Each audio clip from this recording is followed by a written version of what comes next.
저는 지금부터 약 4년 전에 서울시 용산구 청파동에 위치하고 있는 이 청암교회에 부임을 하게 되었습니다. 정확하게 2019년 12월 첫째 주에 이렇게 부임을 하게 되었는데 그런 교회인지 모르고 부임을 하게 되었어요.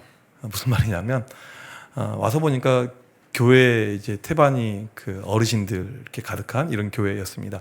저희 교회가 몇 년 됐냐면 75년 된 교회예요. 교회 슬로건이 부임해서 보니까 있더라고요. 역사와 전통이 있는 교회. 이렇게 웃으세요. 좋은 거잖아요. 역사와 전통은요. 근데 이걸 해석하면 교회가 늙었다 이런 뜻이죠. 저에게 부여된 숙제는 무엇이냐면 어떻게 하면 이 늙은 교회를 젊은 교회로 바꿔야 되는가, 이게 숙제였습니다. 교회에는 어르신들도 필요해요. 상당히 중요합니다. 제 목회에서 정말 저희 교회 은퇴 권사님 장로님들은 정말 중요한 부분인데 그분들만 있으면 안 돼요. 왜냐하면 제가 코로나를 겪으면서 3년 동안 50분을 못 뵀어요. 50분을요. 돌아가시거나 요양병원 들어가신 분들이 3년 동안 50분이에요. 그러면 또 3년 후에 50분이 안 배이신다는 이야기고, 이렇게 가다 보면 교회는 문을 닫게 된다라는 그런 공식이 나오게 되는 것이죠. 그래서 교회를 젊게 만들어야 되는데 참 이제 큰 숙제였죠. 부임한 지 얼마 안 돼서 코로나가 이렇게 같이 부임을 하게 되었습니다. 그래서 저희 교회 교인들은 제가 코로나 데려왔다 이렇게 이야기하시는 분들도 계세요. 이제 지금 마스크 거의 안 쓰니까 어떤 일이 발생하냐면 교인들이 너무 낯설어요. 저는 마스크 쓰는 걸로 다 외웠거든요. 벗으시니까 우리 교회 권사님들 상당히 미인들이셨는데 저분들 누구실까 이런 어떤 생각이 들 때도 있고, 다시 쓰면 좋겠다 이런 마음 가질 때도 있고, 그래서 이제 이런 어떤 상황 가운데 제가 이제 교회 지금 사역을 하게 되었다는 것을 말씀을 드리겠습니다. 첫 번째 PPT 화면을 잠깐 보여드리면요. 네, 저희 교회 권사님이에요. 올해 1월 달도 제가 신방 갔는데 올해 연세가 101세. 이제 교회 클래스가 다르죠. 네, 이런 교회 아마 거의 잘 못 보셨을 거예요. 네, 이 권사님이 장금남 권사님이신데 작년까지 서열 3이셨어요. 106세가 계셨는데 돌아가셨고, 언니들 돌아가셔서 이제 본인이 1등 이렇게 오르셨고, 그러니까 저희 교회에서 한 80 정도는 찬양들을 쓰세요. 87세까지. 실제로. 그러니까 교회에서 나이 많다, 우리 장로님들 60대인데 명함을 내밀 수가 없어요. 저는 아기에 불과하죠. 아기 목사 정도 되고, 이제 이런 어떤 교회적인 분위기예요. 아까도 말씀드렸듯이 코로나 때 부임을 하게 되었습니다. 제가 코로나를 겪으면서 한 가지 느낀 것은 무엇이냐면 아무것도 하지 않으면 아무런 역사는 일어나지 않는다였습니다. 모일 수가 없고요. 뭘 할 수가 없어요. 그런데 아무튼 아무것도 하지 않으면 아무런 역사가 일어나지 않아서 이것을 코로나 초창기에 깨닫고는 이제 기도부터 해서 하여튼 살아보려고 발버둥을 좀 이렇게 쳤던 흔적들을 잠깐 말씀을 드리겠습니다. 다음 사진을 보여주시면 저희 교회 이제 우리 아이들 교육부서 들어가는 입구예요. 키즈월드. 아이들이 없어요. 저희 교회 옆에 청파초등학교가 있는데 우리 장로님들 다니실 때는 전교생이 3,000명이 넘었는데 지금 280명. 서울시 교육청에서는 250명 되게 되면 학교를 폐교하게 돼 있습니다. 제가 볼 때 몇 년 안에 폐교가 될 것 같아요. 밑에 학교는 벌써 10년 전에 폐교가 됐고요. 이 학교도 지금 그렇게 아이들이 없어져 가는 지역이지만 그래도 있는 아이들을 한번 끌어 모아서 긁어 모아서 해보자, 이런 어떤 마인드를 가지고 비전을 가지고 저걸 붙여놨습니다. 키즈월드. 문을 열고 들어가겠습니다. 다음 사진. 네, 교회 그냥 일반 벽인데 벽화를 만들었어요. 오른쪽에는 이스라엘 왕조의 역사, 왼쪽에는 예수님 사역의 역사를 연대표로 이렇게 청년들의 페인트 작업을 해서 이걸 보면서 좀 아이들이 좀 성경을 알면 좋겠다 이런 마음을 가지고 이렇게 이제 만들어 놨습니다. 문을 열고 이제 안에 예배당으로 들어가겠습니다. 다음 넘겨주시면 이게 아이들 예배드리는 공간이에요.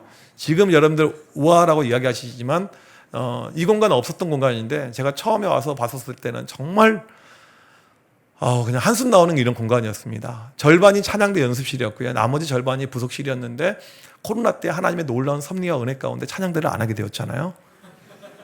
하나님의 계획하심, 이때를 위해서 저희 교회 장로님 10분이에요. 매주 당회가 있습니다. 모든 것은 당회에서 만장일치로 진행이 되는 교회예요. 장로님들이 저렇게 하자고 그랬어요. 나중에 찬양대원들이 목사님 찬양대 연습실이요? 저는 몰라요. 장로님들께 물어보세요. 네. 저기에서 저희들 주일날 아이들 오전에 예배드리고 의자를 깔고 예배드리고요. 오후에는 어와나를 진행합니다. 그래서 주일날 한 오후 3시까지 프로그램이 진행이 되고, 저희 교회는 교인들이 교회 근처에 안 살아요. 용산 아시겠지만 모르겠어요. 어떤 느낌인지는. 네. 서울의 중앙부에 있고 대통령 계시고 하지만 하여튼 별로 안 좋아요. 안 좋다는 의미가 뭐냐면 너무 비싸요. 환경은 안 좋으면서 그냥 터무니없이 비싸요. 그래서 저희 교회 젊은 교인들의 90% 이상은 경기도에 살고 있습니다. 그래서 1시간씩 운전해서 와서 이렇게 만들어진 교회예요. 그래서 주일날밖에 이제 시간이 없어서 저렇게 어와나까지 이렇게 하고 있는 이제 그런 어떤 이제 프로그램이 있고요. 다음 넘겨주시면 이제 이건 뭐냐면 담임 목회를 하니까 자꾸 그 교회 여러 가지 목소리를 듣게 돼요. 어린이들 저렇게 공간 만들어 놨더니 유치부 아이들이 저희들은요 그런 목소리가 환청으로 들려요. 실제로 기도하다 보면요. 그래서 공간이 없어서 복도 한쪽에다 만들어 놨습니다. 만들어 놨는데 단점이 있어요. 이걸 만들어 놓으니까 아이들이 집을 안 가려고 그래요. 이게 단점이 한 가지 단점. 네. 다음 넘겨주시면 네. 이게 짤로 원래는 움직여야 되는데 안 움직이는데 지금 치고 있는 게 저예요, 실은요. 그래서 포켓볼을 청소년부실 옆에 설치해서 아이들이 이렇게 포켓볼도 칠 수 있게끔. 제가 생각하는 교회는 무엇이냐면 아이들이 놀 수 있는 공간, 아이들이 즐길 수 있는 공간, 아이들이 집에 가기 싫어하는 공간이 저는 교회라고 생각합니다. 제가 생각하는 교회는 그래요. 3주 전에 저희 교회에서 아니다. 3주 좀 더 됐네요. 한 달 전쯤에 탁구 대회가 이렇게 열렸습니다. 어떤 탁구 대회였냐면 부자 탁구 대회였어요. 청소년부에서 아빠랑 아들이 나와서 시합을 하게 되었는데 그때 저도 이제 제 아들하고 출전을 하게 되었습니다. 근데 제 안에 근심이 있었어요. 어떤 근심이었냐면 담임 목사가 1등 할까 봐. 웃으시는데 제가 운동 못하게 생겼죠. 네. 저희 교회 교인들이 모르는 비밀이 한 가지 있어요. 지금도 아무도 몰라요. 제가 절대 이야기하지 않기 때문에. 저는 탁구부 출신이에요. 네, 탁구부 출신이라고요. 네, 초등학교 때부터 탁구를 치기 시작을 했습니다. 아무도 몰라요. 근데 제 아들하고 나가면 1등 할 것 같은데 담임 목사가 지가 하자고 해놓고는 지가 1등 먹으면 얼마나 웃겨요. 근데 하나님의 놀라운 은혜가 임하게 됩니다. 1차전에 탈락을 하게 돼요. 물론 이제 탁구 라켓을 너무 오랜만에 잡아본 것도 있지만 최선을 다해서 쳤지만 우리 교인 누구한테 졌냐면 구리에 사는 교인한테 졌어요. 네. 제가 그때 탁구 치면서 무슨 모습을 봤냐면요. 아이들이 응원도 하고 탁구도 치는데 핸드폰 하는 아이가 하나도 없어요. 핸드폰 보는 아이가요. 그러니까 놀 거리가 있고 아이들이 즐길 거리가 있으면 핸드폰을 하지 않는다는 것이죠. 그러니까 교회는 그런 어떤 인프라 환경들이 항상 이제 필요하다, 그런 생각을 해보게 되었습니다. 다음 사진 보여주시면 올 3월에 기독교 대안학교를 세웠어요. 사무엘 크리스천 아카데미에서. 이건 무엇이냐면 제가 우리 김용식 목사님께 너무 부담을 드릴 것 같아서 죄송한데 이 시대에 우리 아이들 믿음이 너무 없어서 사무엘처럼 하나님의 음성을 듣는 아이들을 만들어보자, 이런 비전이 제 가운데 예전부터 있어서 중학교 1학년 아이들만 모집을 했습니다. 그래서 중1밖에 없어요. 내년에 또 중2를 뽑아요. 그렇게 고3까지 가게 되는 학교입니다. 그래서 기독교 대안학교를 지금 같이 하고 있고, 지금까지 제가 말씀드린 것은 전부 다 코로나 때 진행이 되었던 거예요. 많은 교회들이 코로나를 겪으면서 어려움이 있었고 이걸 잘 헤어나오지 못했는데 어려운 상황, 힘든 상황에 저희 교회는 뭐 할 수 있는 것이 제가 교육밖에 없어서 교회 교육에 올인하고 집중했더니 그래도 좀 살아났고, 제가 부임했었을 때는 평균 연령이 상당히 높은 교회였어요. 근데 지난 3년 동안 평균 연령을 계산해 보니까 47.5세로 확 줄어들었어요. 그래서 이게 도심에 있는 전통교회에서 가능하구나라는 그런 생각을 해보게 되었습니다. 우리가 이제 코로나를 어떻게 보면 벗어나서 이렇게 살고 있는데 코로나 때 실은 많은 교회들이 힘들어했거든요. 어려워했거든요. 모이지 못하니까. 특별히 교회들이 어쩔 수 없이 유튜브나 뭐 줌을 가지고 이렇게 예배를 드릴 수밖에 없었습니다. 여러분 교회 아이들 유튜브나 여러 가지 온라인 플랫폼으로 예배를 드렸을 텐데 과연 그 예배가 되던가요? 제가 볼 때는 불가능한 시도였다고 저는 생각해요. 믿음이 있는 어른들은 그래도 버틸만 했는데 아이들 같은 경우는요 안 돼요.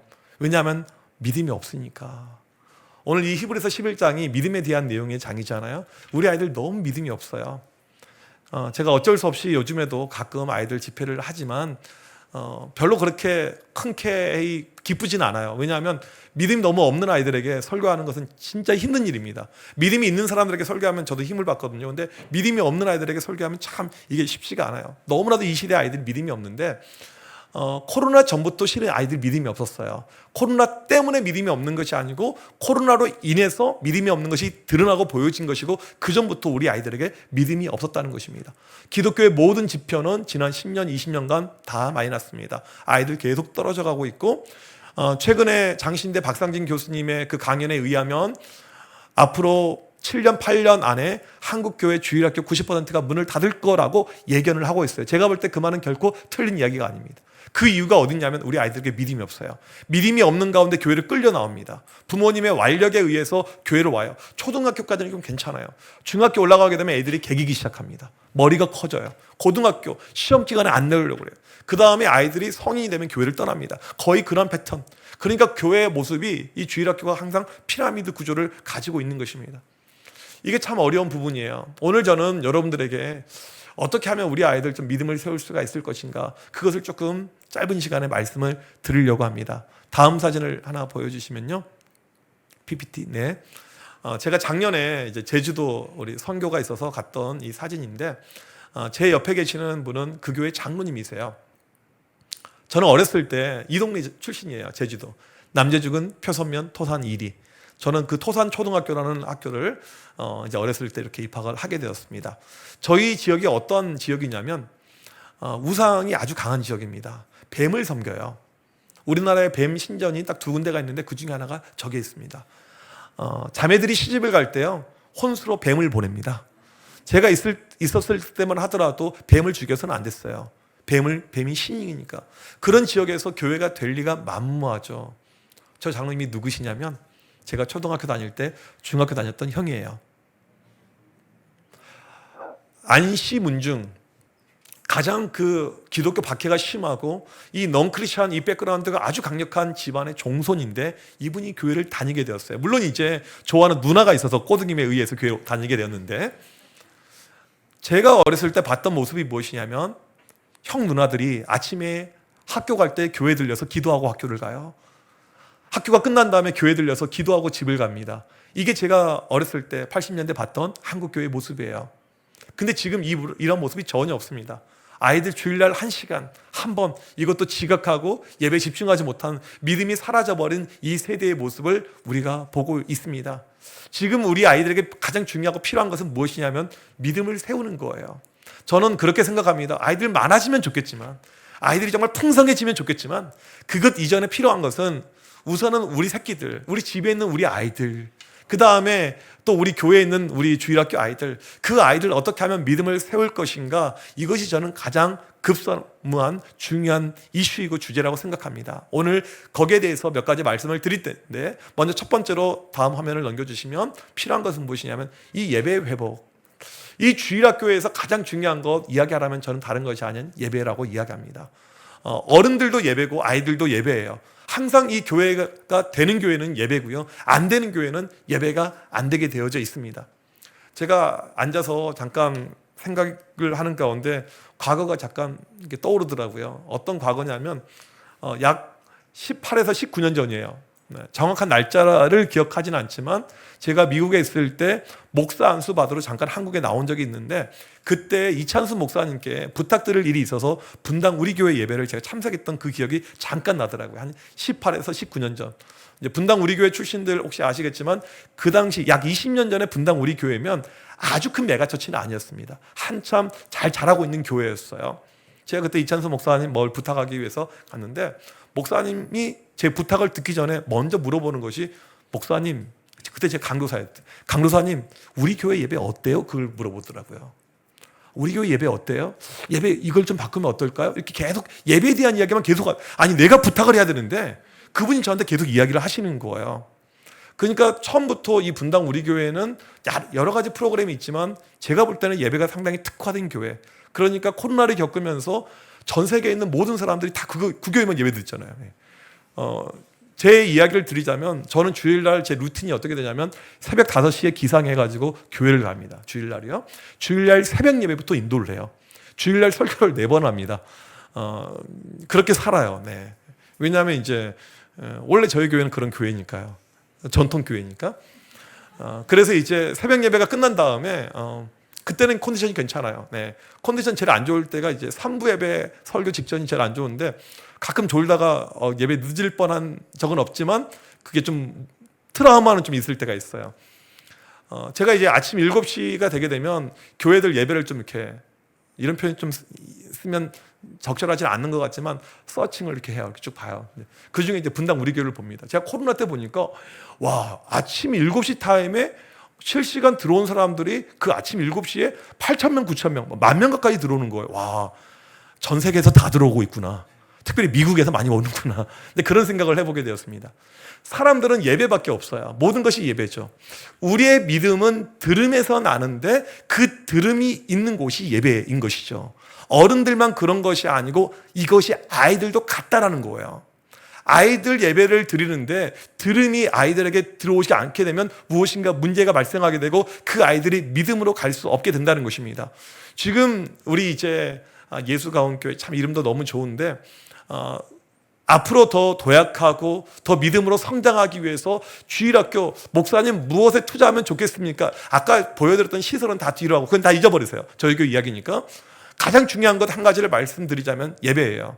근데 이 예배는요, 아이들이 쉽게 말하면 눈높이에 맞으면서 내가 하나님을 영과 진리로 체험할 수 있는 그런 예배를 우리가 소망하고 꿈꾸고 가야 됩니다. 가끔 어떤 적이 있냐면 사역자와 아이들 사이에 갭이 클 때가 있습니다. 제가 이제 미국에서 공부할 때 교육학으로 공부를 마지막에 종료하긴 했지만 처음에 시작은 설교학이라는 이제 학문을 공부하게 되었습니다. 설교학인데 교수님이 돌아가시고 해가지고 선교학 수업을 듣게 돼요. 같은 시호자인데 완전히 다른 공부예요. 하루는 이제 어떤 교수님을 만났는데 그 교수님 성함이 잊을 수가 없어요. 닥터 러브조이. 러브조이. 얼마나 좋은 이름입니까? 사랑과 기쁨이잖아요. 저는 살면서 그렇게 사랑과 기쁨이 없어 보이는 분 처음이었어요. 정말 무섭게 생겼어요. 독일 군병처럼 생겼습니다. 근데 그분 수업에 제가 기억에 남는 것 한 가지가 있어요. 성경을 가지고 스토리텔링으로 이걸 이제 외우는 수업이어서 마지막 기말고사 때 성경에 나와 있는 60가지 스토리를 다 외워서 뽑아가지고 외워서 암송하는 것이 이게였습니다. 너무 힘들었어요. 영어도 힘든데 이걸 어떻게 암송을 해요? 근데 교수님이 그렇게 우리에게 시킨 이유가 있었습니다. 여러분들이 신학교를 졸업하고 선교지에 가게 되면 여러분의 학력은 최소 석사 이상인데 선교지 아이들은 글을 몰라요. 문맹입니다. 그걸 이야기하는 거예요. 여러분이 성경의 스토리를 외워서 이걸 재밌게 전달해 주지 않으면 복음이 들어갈 수 없습니다. 그 이야기를 하더라고요. 그러면서 연결해서 하신 이야기가 무엇이냐면 이건 이제 유명한 우리 설교가 중에 한 분이죠. 존 스토트 목사님이 하신 이야기인데 목자가 양들에게 먹이를 주는데 목자와 양의 높이의 차이 때문에 양이 먹이를 먹지 못한다는 거예요. 목자는 높아요. 양은 낮습니다. 그러면 양들이 먹으려면 목자가 무릎을 꿇고 거기에 먹을 것을 줘야지 먹을 수가 있다는 것이죠. 가끔은 눈높이가 맞지 않아서 이 설교를 잘 준비하는데 들어가지 않을 때가 있습니다. 믿음이 안 들어가는 것이죠. 선생님들이 분막 공부를 준비해 왔는데 눈높이가 맞지 않아서 들어가지 않을 때가 있습니다. 우리가 항상 기억해야 될 것은 무엇이냐면 아이들에게 우리가 이 바이블이라는 성경이라는 컨텐츠를 주지만 성경 한 손에는 성경이고 한 손에는 아이들의 필요가 같이 있어야 돼요. 이 두 가지가 연결이 될 때 이 아이들이 은혜를 받게 되는 것이고 공감을 하게 되는 것이고 반응이 이 아이들 가운데 이렇게 있다는 사실입니다. 지금 그 드라마 끝났는데 아마 보신 분들 계실 것입니다. 그 킹더랜드라는 드라마인데 혹시 한 번이라도 보신 분 계십니까? 여기 다 정말 믿음이 좋으신 분밖에 없는 것 같아요. 네, 별로 드라마 다 기도랑 말씀밖에 없으시죠. 저는 윤아를 좋아해서 봤어요. 봤는데 제가 이제 밖에 나가서 이렇게 설교를 하는데 청소년들 물어보니까 남학생들은 별로 관심이 없는데 여학생들은 꽤 많이 봤더라고요. 이제 그 이야기가 아이들의 삶과 아무런 상관이 없는데 애들은 좋아해요. 아이들이 무엇인가 삶의 터치가 될 수 있는 이런 부분들이 진행이 될 때 역사라는 것이 이렇게 일어날 수가 있는 것이죠. 아무튼 이 예배가 가장 중요한데 다음 사진을 보여드리면 조금 애들이 많은 사진이어서 여러분 놀라실 수가 있는데, 제가 전에 이제 사역할 때 아이들 주일날 예배의 모습입니다. 애들이 많이 모여서 예배를 드렸어요. 큰 교회였기 때문에. 다음 넘겨주시면 그냥 아이들이 많은 걸로 끝난 것이 아니고 저희는 아이들이 정말 뜨겁게 예배를 드렸습니다. 많은 분들이 물어봐요. 그럼 목사님, 어떻게 예배를 예배되게 만들 수 있습니까? 라는 그 질문이죠. 여러분들이 볼 때는 그냥 많이 보이는 단순한 청소년들의 예배처럼 느껴지지만 우리는 이 한 번의 예배에 목숨을 걸었습니다. 이 표현이 맞는 것 같아요. 토요일 날 예배를 준비하는 아이들이 약 120명이 되는데 매주 와요. 저녁마다요. 걔네들 학원 다녀요. 공부해요. 근데 옵니다. 예배를 준비해요. 그런데 마지막 끝날 때 애들이 기도회가 있어요. 기도회. 주일날 아침에 예배 시작하기 2시간 전에 또 120명이 옵니다. 예배 시작하기 2시간 전에 기도회가 있습니다. 1시간 전에 저랑 같이 강대상에서 기도를 하고요. 예배 끝난 다음에 한 번의 기도회가 더 있었어요. 4번의 기도회가 있었습니다. 예배의 퀄리티는요, 기도의 퀄리티입니다. 얼마나 우리가 많이 기도하는가. 여러분, 우리는 곰곰이 생각해 봐야 돼요. 나는 우리 교회 예배를 위해서 얼마나 기도하는가. 우리 교회 아이들은 우리 교육부서를 위해서 얼마나 기도하는가. 기도할 때 예배가 예배되고 예배가 온전하게 만들어질 수가 있다는 것입니다. 가장 우리 주일학교에서 중요한 예배, 기도로 만들어진다는 사실을 반드시 기억하시길 바랍니다. 다음 2번째 넘겨주시면 우리 아이들 믿음 자체의 이 회복이 필요하다는 것입니다. 이제 서두에서 말씀드렸던 것과 이렇게 연결이 되는데요. 제가 교제하는 목사님 가운데 수원의 웨이처치를 담임하고 있는 박대훈 목사님이 있습니다. 이 목사님은 어떠한 분이냐면 아이를 낳을 수가 없어요. 불임이어서 2명을 입양을 합니다. 입양 과정에서 그냥 다 끝났다고 생각했는데 미혼모들의 삶을 발견하게 되고 이 목사님은 미혼모들을 위한 교회를 개척합니다. 그게 수원에 있는 웨이처치예요. 목사님의 스토리가 너무 감동이 됐기 때문에 2년 전쯤에 인간극장에 이렇게 TV에 방영이 된 적이 있을 만큼 하여튼 대단한 목사님이에요. 하루는 이 목사님이 저한테 그런 이야기를 해요. 목사님, 교회 청년들 어떤 줄 아세요? 목사님, 청년들의 삶을 혹시 아십니까? 라고 물어봐요. 왜요? 라고 이야기하니까 본인이 겪었던 미혼모들의 케이스를 설명을 해주는 거예요. 그 중에 교인들도 있는 거예요. 하루는 어떤 자매가 임신을 했어요. 이걸 교회에서 누구에게 이야기합니까? 조용히 아이를 지웠어요. 근데 교회에서는 누가 보더라도 신실해 보이고 참한 자매였습니다. 교회 찬양팀이 싱어였어요. 그 주에 아이를 지우고 계속 싱어로 쓰고 있는 거예요. 목사님, 교회 청년들 가운데 이런 지체들도 있어요 라고 그런 거예요. 우리는 교회에서 보게 되면 아이들이 열심히 섬기면 그것을 믿음으로 오인할 때가 있습니다. 물론 믿음일 수도 있어요. 청년들이 열심히 헌신하게 되면 그것을 무조건 믿음이라고, 믿음의 끝이라고 생각할 때가 있습니다. 그러지 않을 수가 있다는 사실이죠.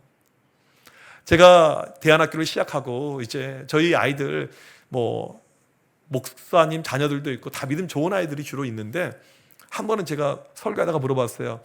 너희들 학교에서 급식 먹을 때 기도하니? 애들이 다 안 하는데요. 초등학교 때부터 안 한 거예요.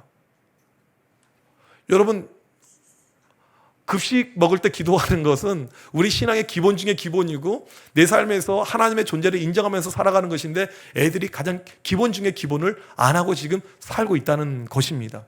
얼마나 이게 심각한 문제입니까? 그래서 저희 학교 애들은 학교에서 밥을 먹을 때는 이 기도문이 이렇게 붙여져 있어요. 읽으면서 기도를 해야 되고 나가서 기도하게 되면 식당에서 반드시 한 명이 대표로 큰 소리로 기도를 해야 돼요. 너희가 공중 앞에서 사람들 앞에서 하나님을 시인하지 않으면 하나님도 너희를 시인하지 않을 거야. 제가 그것을 메시지 가운데 이야기하면서 이렇게 합니다. 애들이 믿음 자체가 너무 없어요. 이게 우리 한국 교회의 어떤 전반적으로 흘러가고 있는 그런 어떤 모습이라는 것입니다.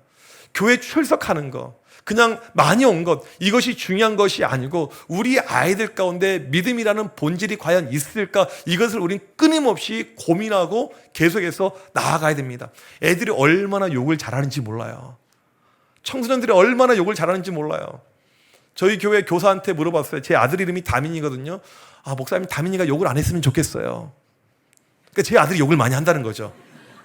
부모는 욕을 가르친 적이 없어요. 그 아이의 아빠는 초등학교 5학년 때 욕을 끊었습니다. 저는 4학년 때까지 욕을 많이 했다가요 5학년 때 제가 하나님께 결단하고 욕을 끊었어요. 그 다음에 욕을 해본 적이 없어요. 심지어 군대에 가서도 저는 욕을 하지 않았습니다. 근데 우리 아들은 누구한테 배웠는지 외갓집 가서 배웠을까요? 아무튼 욕을 이렇게 배워가지고 그냥 저는 이제 제 그 사택을 잘 오픈해요. 그래서 주일날 저녁에 좀 피곤하긴 하지만 교인들 저희 집 초대해가지고 같이 식탁의 교제를 나눕니다. 메뉴는 무조건 짜장면이에요. 그래서 정말 저는 짜장면 싫어해요. 예, 목사님은 짜장면을 싫어했어. 예, 그 노래 아시죠? 엄마는 짜장면을 싫어했어. 이제 계속 그렇게 교인들이 자주 이렇게 만나는데 애가 교인들 있는 그 자리에서도 갑자기 영어 좀 한다고 그 F자 욕 있잖아요. 게임하다가 그런 욕을 막 하는 거예요. 제가 얼마나 참 이게 목회가 힘든지 몰라요. 걔로 인해서. 이게 지금 우리 아이들의 전반적인 모습이에요. 믿음이 전혀 들어가지 않았어요. 근데 저번에 수련회 한 다음에 애들이 은혜를 많이 받았어요. 그리고 애들이 몰려 있는데 제가 가서 이렇게 애들하고 이야기를 나누는데 우리 청소년부의 회장회가 그래요. 목사님, 이제 제 아들 말고 옆에 다른 하율이라는 친구가 있었는데 하율이가 욕을 안 해요. 목사님 기적이 일어났습니다. 욕을 안 해요. 믿음이 들어가니까 애가 욕을 못 하게 되는 거예요. 우리 아들 역시 한 3일 정도 욕을 안 했던 것 같아요. 원래 믿음이 청소년부 수련회가 그래요. 한 3일 지나면 원래로 돌아와요. 애들은 그런 맛이 있어야 돼요. 또 그 다음 수련회 가면 또 좋아져요. 그걸 한 10번 반복해지면 인간이 됩니다. 그래서 여러분들 또 그걸 너무 무시해서는 안 돼요. 그거 자체가 상당히 저는 중요하다고 생각하거든요. 믿음이 없어요. 제가 청소년 사역하면서 어떻게 하면 우리 아이들 믿음을 심겨줄 수 있을까 계속해서 고민하다가 아이들 제자훈련을 하게 되었습니다. 제자훈련 받아보신 분들은 아시겠지만 제가 가르쳤던 우리 아이들 제자훈련은 무엇이냐면 다른 어떤 이 텍스트북이 중요한 것이 아니고 매일 성경 4장씩 읽고요. 매일 20분씩 기도하고요. 매일 큐티하고요. 매일 암송하는 것. 이것이 제자훈련이었어요. 중학교 1학년 입학하게 되면 고등학교 3학년 졸업할 때까지 시킵니다. 기간이 있는 것이 아니고 졸업이 되면 끝나게 돼요. 이걸 하지 않으면 어떠한 봉사도 시키지 않았습니다. 타협하지 않고 아이들 계속 기도와 말씀으로 양육했어요. 이렇게 아이들을 양육하니까 어떠한 일이 발생했냐면 아이들이 학교 가자마자 영교시 때 큐티로 하루를 시작하는 거예요. 여러분 이것은 정말 멋있는 모습입니다.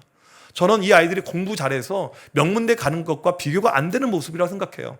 믿음을 가지고 세상에 나를 드러내는 거예요. 믿음은요, 성경에 뭐라고 나와 있습니까? 빛과 소금이라고 이야기합니다. 드러낼 수 있어야 돼요. 나타낼 수 있어야 되는 거예요. 이 아이들이 학교에서 하루를 시작할 때 기도와 말씀으로 이것을 시작을 하는 거예요. 아이들이 왜 학교에서 욕하냐면, 아이들이 왜 학교에서 기도하지 않냐면, 신앙생활을 하는데 누구처럼 하냐면 이순신 장군처럼 해요. 내가 교회 다니는 것을 아무에게도 알리지 말라.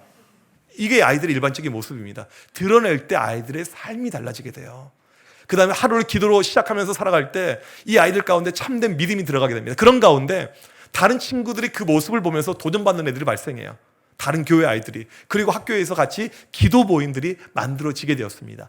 그렇게 시작하여서 아이들의 믿음이 이제 올라가게 되었어요. 고등부에서 시작한 것이 중등부로 내려가고, 중등부에서 시작한 것이 초등부로 내려가고, 그렇게 학교에서도 기도하고 말씀으로 살아가는 아이들이 계속 늘어났습니다. 처음에 저희 부서 안에 50명이 결단하고 시작했는데 그 다음에 100명, 150명, 200명 아이들이 학교에서 큐티로 하루를 시작하면서 믿음이 계속해서 고공 상승하면서 올라간 거예요. 이제 저희 교회 전에 아이들이 많았었던 그 교회를 보게 되면 수련회 하잖아요. 저는 좀 아이들 교육을 빡세게 강하게 시켰는데 저녁 7시에 집회가 시작이 되면 새벽 1시에 끝났어요. 한 명도 움직이지 않았습니다. 왜냐하면 문을 잠그고 예배를 드렸기 때문에. 이게 훈련을 시키는 거예요. 미리 화장실 다녀오라고 하고 준비하고 다 노티스를 주고.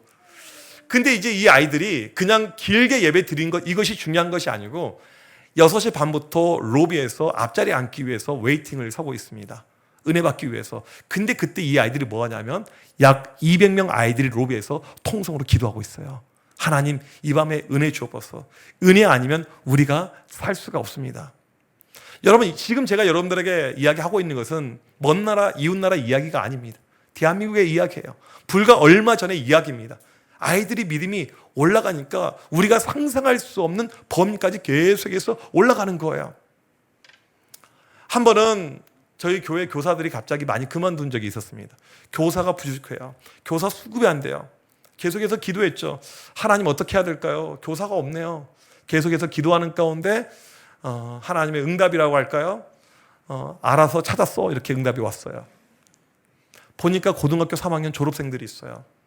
아, 애들 어린데 애네가 어떻게 교사할 수 있을까 물어봤어요. 너희들 성경 얼마나 읽었니? 몇 명한테 물어봤어요. 목사님, 저는 7독했습니다. 성경 어디까지 암송했니? 목사님, 저는 저번 기수에 로마서 8장 전체를 다 암송했습니다. 제가 보통 200에서 300구절 애들 암송시켜서 졸업을 시켰거든요. 그래, 그거 한번 해봐. 그렇게 이제 믿음이 있는 친구들을 모아가지고 중학교 1학년 담임을 줬어요. 그리고 이제 첫째 주가 되었습니다. 회기가 바뀌고 첫 번째 주였어요. 제 마음은 너무나도 불안했습니다. 과연 이 아이들이 교사의 이 사명을 감당할 수 있을까? 첫째 주가 되어서 출석을 받는데 깜짝 놀랐어요. 지난주보다 50명이 더 온 거예요. 이 친구들이 너무너무 잘해낸 거예요. 아, 믿음의 기본이 들어가면 20살짜리들도 교사할 수 있구나. 80살도 교사할 수 있구나. 나이가 중요하지 않구나. 믿음이란 것이 중요하구나. 제가 확실하게 깨닫게 되었습니다. 제가 있었던 지역은 뭐 대학교가 이렇게 많이 없고 하기 때문에 아이들이 전부 다 대학생들이 외지로 나가요. 그런데 나중에 보니까 우리 부서 85명의 교사 가운데 45명이 대학생이에요. 20대 초반에서 중반. 근데 이 친구들이 외지에서 매주 옵니다. 매주 와요. 믿음이 들어가니까 후배들을 위해서 내가 섬겨야지, 내가 가르쳐야지 옵니다. 한 친구는요, 학교가 부산이었습니다. 너 왕복 얼마 걸리니? 목사님 12시간 걸립니다. 2년 동안 매주 왔어요. 오지마, 부산에 좋은 교회 많아. 근데 오는 거예요. 섬기기 위해서. 이게 우리 아이들 믿음이라는 거죠. 믿음이란 것이 들어가게 되면요, 우리가 상상할 수 없는 일이 발생하게 됩니다. 제가 지금 저희 교회 부임해가지고 이렇게 이제 4년도 약간 채 안 되는 시점이지만 참 고령화된 교회, 전통교회, 무엇인가 바꾸기 어려운 이런 교회였어요. 그런 가운데 하나가 저에게 중요했던 것 중에 하나가 청년부였습니다. 왜 중요했냐면 청년들이 없었기 때문에요. 그러니까 청년부가 되게 너무 어려운 환경이었습니다. 왜냐하면 저희 교회에서요, 직선거리 700m 딱 걸어서 내려가게 되잖아요. 그러면 청년들이 무지 많이 모이는 교회가 있어요. 청년으로 유명한 교회. 여러분 아마 이름 들어봤을 것입니다. 3자로 시작하고 끝자는 1, 2, 3 중에 하나예요. 제가 부임해서 보니까 30대는 이미 다 그 교회로 가고 아무도 없어요. 완전히 초토화된 이런 교회였습니다. 근데 지금 청년부는 너무너무 잘 되고 있어요. 청년부가 엄청나게 계속해서 부흥되고 있습니다. 저희 교회는 금요 기도회가 없고요. 교인들이 금요일에 올 수가 없어요. 멀리 사니까 수요 기도회가 있는데 수요일 날 이 기도회에 참여하는 그 전체 성도 가운데 절반이 청년들이에요. 처음에는 이 친구들 대부분 직장인들이기 때문에 멀거든요. 청년들 분당, 인천, 심지어 남양주 멀리서 애들이 오는데 이 친구들이 옵니다. 믿음이 들어가면요, 거리가 중요하지 않더라고요. 믿음이 들어가면 그것을 뛰어넘을 수가 있더라고요. 제가 그런 모습을 얼마나 많이 봤는지 모릅니다. 지금 우리 주일학교에 가장 중요한 것은 무엇일까요? 바로 이 믿음. 어떻게 하면 우리는 믿음의 세대를 만들까? 저는 이것이 우리의 답이고 열쇠고 가장 저는 중요하다고 생각합니다. 기억에 남는 학생 한 명이 있어요. 얘는 일찌감치 자기 확실한 비전이 있었습니다. 어떠한 비전이었냐면 호텔 경영인 되는 것이 비전이었어요. 그래서 열심히 이제 공부하고 이렇게 준비했는데 참 이 여학생이었는데 애가 좋았던 것이 무엇이냐면 고등학교 3학년 내내 석식 먹을 때 학교 기숙사 생활에 있던 똑똑한 아이인데 석식 먹고 난 다음에 친구랑 둘이서 벤치에서 3년 내내 기도했던 애예요. 매일 기도합니다. 근데 이 친구한테 물어봤어요. 주희야, 너 무엇을 위해서 기도하니? 라고 물어봤더니 목사님, 저는 제가 갈 대학을 정해놨는데요, 그 대학을 놓고 기도하고 있어요. 제가 그 학교 가서 저는 그 학교를 하나님의 나라로 만들 거예요. 하나님, 제가 이 학교 가길 원합니다. 이 학교를 하나님의 나라가 되게 하여 주옵소서. 그것이 그 친구의 매일 기도 제목이었습니다. 공부도 잘했죠. 믿음 생활도 너무너무 잘했죠.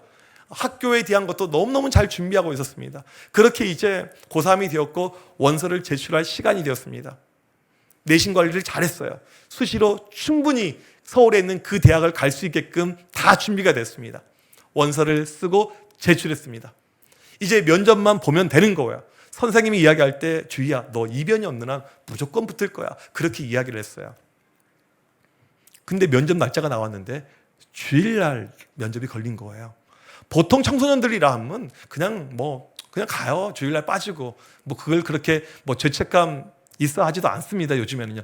근데 이 친구는 믿음이 있는 친구니까 여기서 걸린 거예요. 절 찾아왔어요. 목사님, 어떻게 하면 좋을까요? 저는 청소년들이 저한테 그렇게 질문하게 되면 예스와 노로 답변하지 않습니다. 이렇게 답변해요. 하나님이 무엇을 기뻐하실까? 이렇게 물어봐요, 애들에게. 그러면 알아서 판단하라고요. 그 다음에 조금 믿음이 있는 아이들에게는 마태복음 6장 33절을 보라고 이야기를 해줘요. 먼저 그의 나라와 그의 의를 구하라, 이렇게. 딱 얘가 그 이야기를 듣더니, 그쵸, 목사님, 제가 교회 와야겠죠? 이렇게 이야기하는 거예요. 여러분, 19살짜리가 고등학교 3학년 내내 준비했던 자기 비전의 학교를 면접을 포기한다는 것은요, 이건 결코 쉬운 일이 아니었습니다. 근데 얘가 이것을 포기해요. 그리고는 이제 서울에 있는 다른 학교들을 부랴부랴 이렇게 막 원서를 넣으면서 준비합니다. 그런데 다 떨어지는 거예요. 다 떨어지는 거예요. 제가 그 아이 떨어지는 모습을 옆에서 지켜보면서 너무 가슴이 아픈 거예요. 하나님, 애가 어린데 믿음으로 살고자 하는 마음이 크고 오직 어떻게 하면 내 삶을 믿음으로 극복해 보려고 노력하는 아이인데 어떻게 이런 결과를 주십니까? 너무나도 마음이 아프더라고요. 그렇게 다 떨어졌어요. 그럼 정시로 가야지. 수능 준비도 안 했을 텐데 어떡할까? 기도해 줘야지. 그런 마음이었습니다. 다 떨어져서 걔도 슬프고 저도 슬프고 모두가 슬퍼하는 그런 어떤 시간이 계속 진행되고 있었는데 갑자기 하루는 연락이 왔어요. 목사님, 저 대학 붙었어요. 그런 거예요. 무슨 소리야? 너 다 떨어졌잖아. 알고 봤더니 우리나라에서 호텔 경영에서 가장 높은 대학이 있어요. 가장 높은 대학이 있습니다. 거기는요, 점수가 안 돼요. 그래서 처음부터 그냥 포기했던 학교고 그냥 원서만 써놨던 학교인데 그 학교가 돼버린 거예요. 놀리지 않으시네요. 아무도 예상하지 못했어요. 후보도 아니고 한 번에 된 거예요. 그리고는 그 학교 들어간 다음에 학교에서 열심히 또 생활하는 가운데 애가 학교 홍보 모델로 활동을 열심히 하고 있었습니다. 저는 이제 선배들 가운데 믿음으로 잘 살아갔던 친구들을 청소년부 예배 시간에 한 번씩 간증을 이렇게 시켜요. 그리고 애들에게 Q&A 시간을 이렇게 주곤 했습니다. 아이들이 궁금해한 것이 이거였어요. 대학교 들어가면 술을 많이 마신다고 하는데 어떻게 하셨어요? 라고 질문한 거예요. 애가 뭐라고 이야기하냐면 저는 이제까지 술자리 회식이 있었을 때 한 번도 빠진 적이 없어요 라고 이야기한 거예요. 보통 이제 믿음 있는 친구들은 술자리 아예 이제 빠지잖아요. 근데 본인은 빠지지 않고 기도한다는 거예요. 하나님, 내일 우리 거 회식이 있는데 제가 믿음으로 이기게 해주세요. 기도하고 간다는 거예요. 그리고 가서 이제 술을 마시면 자기는 이제 안 마시고 이렇게 있고 이제 놀다가 2차로 가요. 2차 노래방 가서 막 노는데 또 물어봐요. 아니, 술도 안 마셨는데 어떻게 노냐고. 나는 거기 가서 술 마신 애들보다 더 미친 듯이 논다고. 아무도 뭐라고 하지 않는다는 거예요. 그리고 뒷정리 다 해주고 오는데 한 번 학교에서 어떤 일이 발생했냐면 과 동료가 자살로 목숨을 끊어요. 그게 이제 학교 안에 그 과 안에 아주 힘든 일이 됐는데 그때 모두가 누굴 찾아오게 되냐면 이 주위를 찾아옵니다. 그리고 상담을 하는 거예요. 선배건 후배건 동기건 상관없이 우리가 어떻게 살아야 될까? 주희야, 우리가 어떻게 하면 좋을까? 이렇게 물어봤다는 거예요. 그리고 그들을 위로해주고 그들을 안아주고 포용해줬다는 그런 이야기를 들어보았습니다. 시대가 많이 어렵잖아요. 교육도 많이 어렵잖아요. 여러분, 이 어려운 시대를 살고 있는 우리에게 진짜 중요한 것 이야기하자면 저는 믿음밖에 답이 없다고 이야기합니다.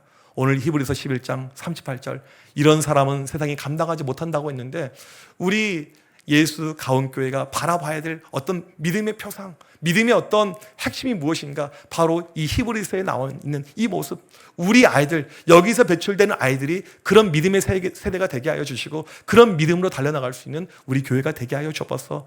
우리 온 세대가, 온 교회가, 온 선생님들이 그런 마음으로 나아가길 주님의 이름으로 축복합니다.